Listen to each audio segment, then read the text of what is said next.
most intimate and personal choices a person may make in a lifetime.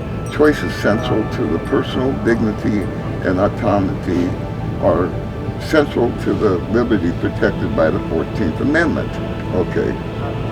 At the heart of liberty is a right to define one's own concept of existence, of meaning, of the universe, and of the mystery of the human life. Okay? At the heart of liberty.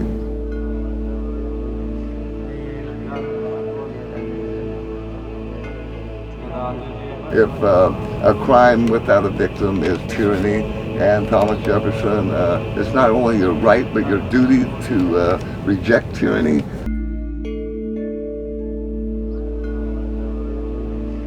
So, I'm not standing on some obscure hit-the-ass goddamn fucking trip.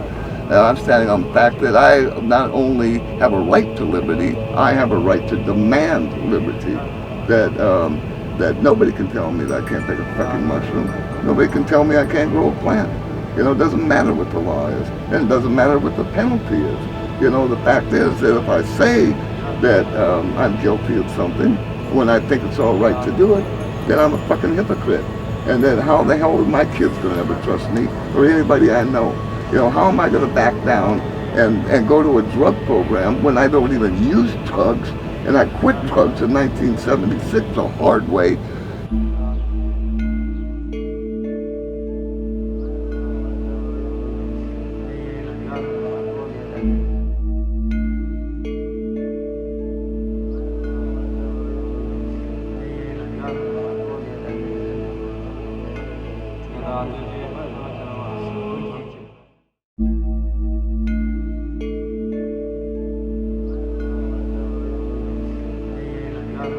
My blessing was I had a back door when I was a drug addict. Most people don't. I came from the bush. I went back to the bush. I'm more into an open relationship with mushrooms and not one just in my head. I think I'm more into an open relationship with them, and I don't mean with other people necessarily. I mean with the things around me. I feel like my experiences on mushroom are helping me to have a better understanding on the other life around me. That I'm understanding even though I knew things growing up, a lot of things, because I was raised that way, I looked at it differently than I did once I started using psychedelics. I mean, this is outside, but this is the bush or nothing. And, it's some breath here, but not the breath I need.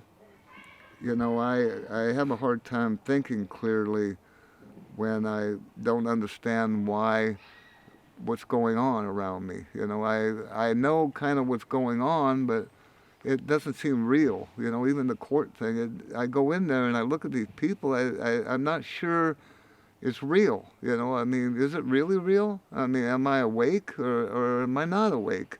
Because why does it make sense? I don't really know why some things happen that don't even make sense. I mean, not even a little bit. There's no explanation except somebody said something's against the law. I just wish that the park rangers, too, would feel blessed by the azaresas in their presence.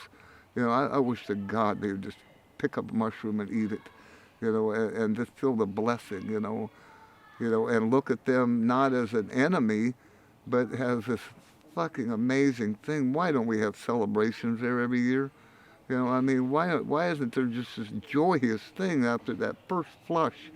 And, treat them like they are. They're your friend, They're not some object or, drug, They're actually a living entity. They're your friend. Treat them like it. Then you may find that your experiences with them are a little bit different than they were before.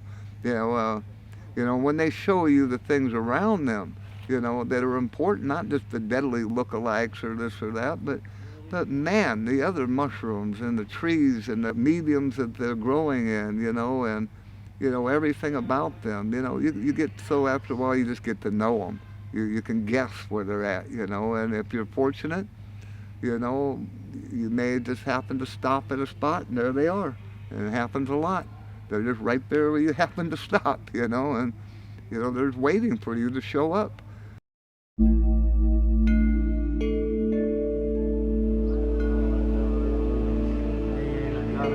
That's the funny thing about being up at Cape Disappointment. When that fucking ranger walked out with a gun, I was bending over. I had Richard take a film of where I was at, exactly what I did, everything. Every move, putting the bag in the truck, coming back out, going in front of the truck, when I was picking these 3 different psilocybes. Well, where I was bent over was an alder log, all turkey tail mushrooms. And so I filmed it all. That all of the logs in there were old alder, full of turkey tail. I could have been bending over looking at the fucking turkey tail mushrooms. He didn't see me pick a mushroom. You know, so whatever, you know. Walk up and search your pockets without, you know, arresting you, don't have your rights read to you, you know, nothing, and then lie about it. You know, I would think, you know, that it'd be a standard rule that, you know, if you're going to be arrested, at least, you know, follow proper procedure.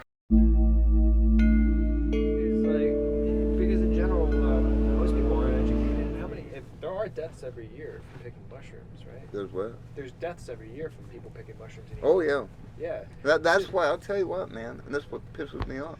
And it's like what I told the judge and them 2 lawyers I had before, that I have probably at least a couple hundred idiots have showed them that they had deadly mushrooms in their possession. They were about to eat them with their friends. And I mean, it pisses me off that these fucking rangers can't be out there educating people. You've probably saved some lives. Well, I know I did. And, you know, one time, this guy with these 2 fucking girls, he's got, I mean, straight up pure Gallerina artemises. And I mean, I couldn't believe. And they got a whole fucking paper bag full of them. And he goes, "Are you out there looking for, you know, magic mushroom too?" And whatever. I says, "I look for all mushrooms." And said, "Well, we found," this girl goes, "Well, we found some." And all this, and I go, "Yeah, let me see." And fucking they're all Gallerinas, and I go, "Well, these aren't psilocybin. These are Gallerina artemises. They're a deadly mushroom." And he goes, "Oh, no, they're not. I got a book on it." I go, "Oh, yeah, you got a book on it?" I go, "Look at the gills right now. Do you know what the gills are supposed to look like? Do you know what the spore print's supposed to look like?" He says, "All I know about them is that if the caps peel, then they're a psilocybin." I said, "Well, Gallerina caps peel, and they're not a psilocybin. And they'll kill you. They have the pellicle 2 on them that peels like that." Yeah, that's not how you tell. And, I mean, you can't, when in doubt, throw it out. And I was telling those girls, I said, "I'm going to tell you right now that," and I explained about Stepharicis and purple spore prints, and I explained about it, and I explained about Gallerinas. And he said, "You think I'm afraid to die anyway?" I said, "What do you think? You're going to eat the mushroom and die?" I said, "You're stupid, man." He goes, "I'm not stupid. I've been reading about it." I said, "Yes, you are. You think you're going to eat these mushrooms and die? Well, you're only right that you're going to die, but you're not right about how you're going to die. Yeah. It's going to take 6 to 12 hours to get a symptom. You're going to be sicker than a dog for a couple of days. Then you're going to feel fine. You're going to think it's all gone. You're just fine. Then you're going to be in such horrible fucking pain, morphine won't kill it. Then you're going to be for 2 weeks in that horrible pain, and you are going to die, and there's no antidote." And I said to those girls, "Do you want to do that?" And they said, "No, we don't want to do that." And I said, "Well, then there's the law, and the only law. When in doubt, throw it out."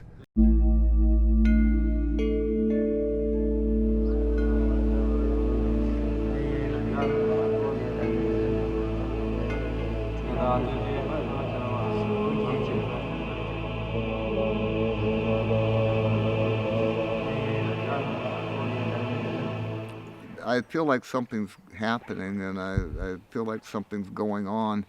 I'm a little nervous about it, you know, mostly because Joyce can't run, you know, but I'm a little bit nervous right now. I need to figure something else out, but she needs security, and she needs to feel. I've told her many times that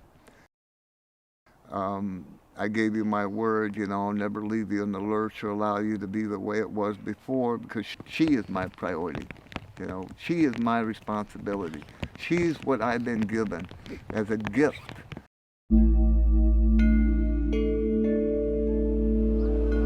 Well, you know, from the first time when, you know, Joyce was in that assisted living, you know, and her doctor she had almost killed her with all those pills. I mean, fuck, I had to carry her from bed to the toilet, you know, and back, and she didn't even know who she was. For a year, she couldn't talk, she didn't know who she was. She couldn't write her name. The doctor said, put her in life care, that she's got a few months. And I didn't believe it. And she would sit on the toilet sometimes 3 or 4 hours. She didn't even know she was there. You know, she had to have a helmet on because she'd fall down and hit her head. It started giving her seizures. And that's kind of why I ended up staying. You know, I was there during her first seizure and got her to the hospital. And then after, they treated her like fucking dirt. And she didn't know where she was at. She peed on the floor and just down her leg. And so I'm asking where the bathroom is, and I pick her up to carry her to a bathroom. This doctor comes in and he goes, "That's what I hate about people that come in the emergency room. They don't take their medication. Then we got to deal with it." I said, "She takes her medication." He said, "Well, how do you know?" I said, "Because I'm the one that gives it to her every day." The seizure medication she was being given, Depakote, put pneumonia in her blood. It gave her dementia. She didn't know who she was. You know, it was horrible. You know, she used to do the most beautiful French beading of flowers, the leaves and all these beautiful flowers. She can't remember how to do it. She used to have her own little table and lens thing, and that's what she did, you know, and what. You don't know how you're going to end up, you know, and really, people just, you know, it's not something you should dwell on, but it's a good idea to keep in mind that you may end up in a situation where you cannot take care of yourself. She can't even live alone in an apartment. She couldn't live alone in an apartment if a caregiver came in every day, because she might fall down at night or sometime.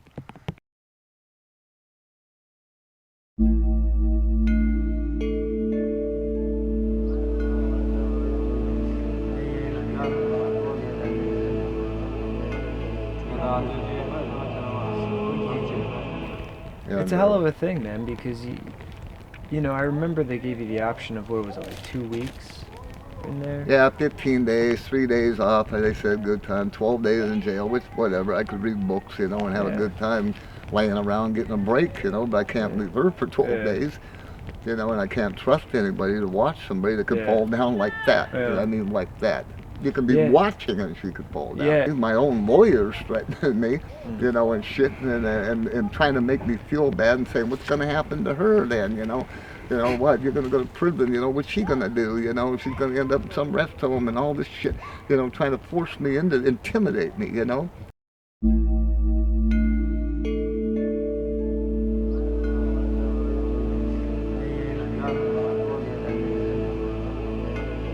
Like that. I don't wait 4 hours for my hearing anymore. I go in there and I'm now in front of that judge. And I mean, that judge is so respectful. 30 motions. I can't believe she got passed when she was in there. 30 motions. Every motion she put out, she won. And the medical thing was what the prosecutor started laughing. He rolls his eyes and the judge is looking all confused. And Nicole's saying, hey, we're bringing medical evidence on this. And they don't believe any of this. So Nicole said, yeah. There had been over 100 cases in the U.S. Supreme Court for cannabis before it was legal medically, and the rulings on that are supportive of medical cannabis, were ruled in favor of it. The judge is looking right on his screen. He's looking up constitutional law, Supreme Court rulings, all that shit, while he's at his desk. And he goes, well, you're right, Miss Dalton. He said that a few times to her. And he goes, every time you come in here, I've learned something new about the law. And he goes, it says right here, out of that, there were 67 cases ruled by the U.S. Supreme Court that if the benefits outweigh the harm, that you must dismiss. You must dismiss.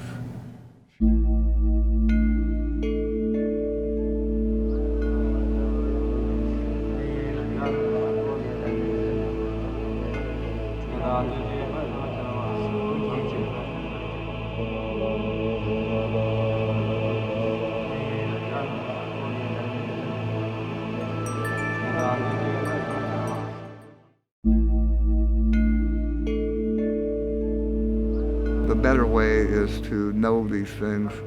You know, I mean, respect. Whether it's digging up that dandelion for its roots, because you need a liver medicine, and what, it's respect. You just don't rip it out of there. It's an object, that has no life to it. It's alive. It does have a life. It does have a spirit. It wants to connect with you. It doesn't want to just be used. It wants to be loved. It doesn't want to be just used, an object. It's not. That's the greatest thing. Because one thing about it is that connection. Holy fuck! When I pick that mushroom out of the ground, whether I eat it or not, that mushroom is fucking alive, and I mean, it gives me something just from being in the presence of it. It gives me a type of understanding that I lose in my depression. Being in nature, it's clear that life and death are clear, that you see the importance of life and death, and everything in between. That, you see how, that was considered a lowly thing, being the mushroom is not a lowly thing, in every area of our lives, not just in theogenically, but, it's not a lowly thing, no matter what it is, even if a human can't use it, because these spores can't live without it. And the mushroom can't live without these spores. And, they all need each other, and they don't need me. They don't need you. They don't need any of us.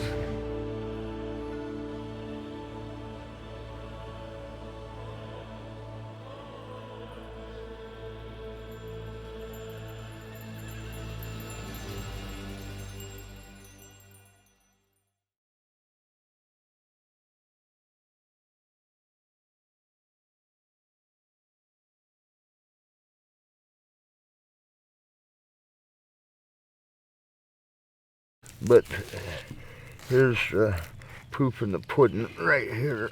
Let me get it out of there. Okay, see that? Isn't that beautiful? But see that, you can see it better in an older one, but when this breaks open, it's going to leave a universal veil, and this vulva is a cup vulva with a distinct rim around it when it opens, But anyway, that's a pretty one. Yeah. Wow. There's a mature one.